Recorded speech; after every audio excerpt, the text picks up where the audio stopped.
नमस्कार दोस्तों, आपका स्वागत है अपनी हिंदी क्लास में। आज मैं कक्षा 7 की हिंदी की पाठ्य पुस्तक वसंत भाग 2 में आने वाले पाठ खान पान की बदलती तस्वीर के बारे में बताऊंगा, जिसके लेखक प्रयाग शुक्ल जी हैं।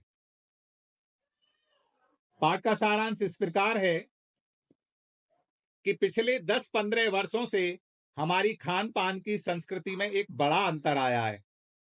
इडली, डोसा, बड़ा, सांभर, रसम अब केवल दक्षिण भारत तक ही सीमित नहीं है। ये उत्तर भारत की हर शहर में, हर गलियों में मिलते हैं। और अब तो उत्तर भारत की ढाबा संस्कृति लगभग पूरे देश में फैल चुकी है।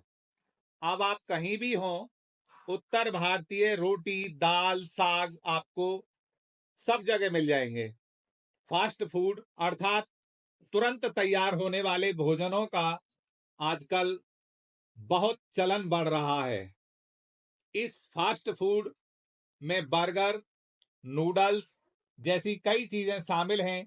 एक जमाने में कुछ ही लोगों तक सीमित चाइनीज नूडल्स अब संभवतः है किसी के लिए अजनबी नहीं रहे हैं। लेखक आगे कहते हैं कि हमारे खाने पीने की संस्कृति में पिछले वर्षों में काफी अंतर आया है। आजकल एक स्थान के व्यंजन दूसरे स्थानों पर आसानी से मिल जाते हैं। आजकल ढाबों और फास्ट फूडों का जो प्रचलन है वो भी काफी मात्रा में बढ़ गया है। गुजराती ढोकला अब पूरे देश में स्वाद लेकर खाया जाता है। अंग्रेजी ब्रेड भी अब साहसी अर्थात साहबी ठिकानों तक नहीं बल्कि कस्बों तक पहुंच चुका है और नाश्ते के रूप में लाखों करोड़ों भारतीय घरों में सेकी और तली जाती हैं। खान पान की यह नई संस्कृति हमारी नई पीढ़ी को प्रभावित कर रही है।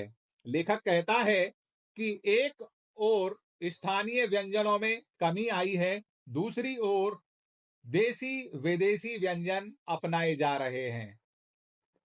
लेखक आगे कहता है कि खान पान की संस्कृति प्रदेश, देश और विदेश में पहुंच रही है।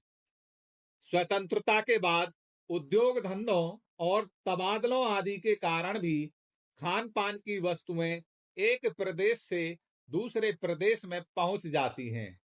यह अच्छी बात है, लेकिन हमें अपने स्थानीय व्यंजनों की तरफ भी ध्यान देने की आवश्यकता है।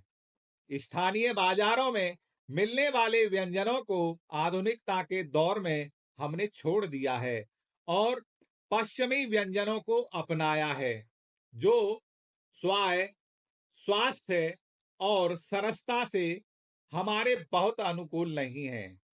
खान पान की मिलीजुली संस्कृति तेजी से बढ़ रही है, लेकिन इसकी समय समय पर जांच भी जरूरी हो गई है।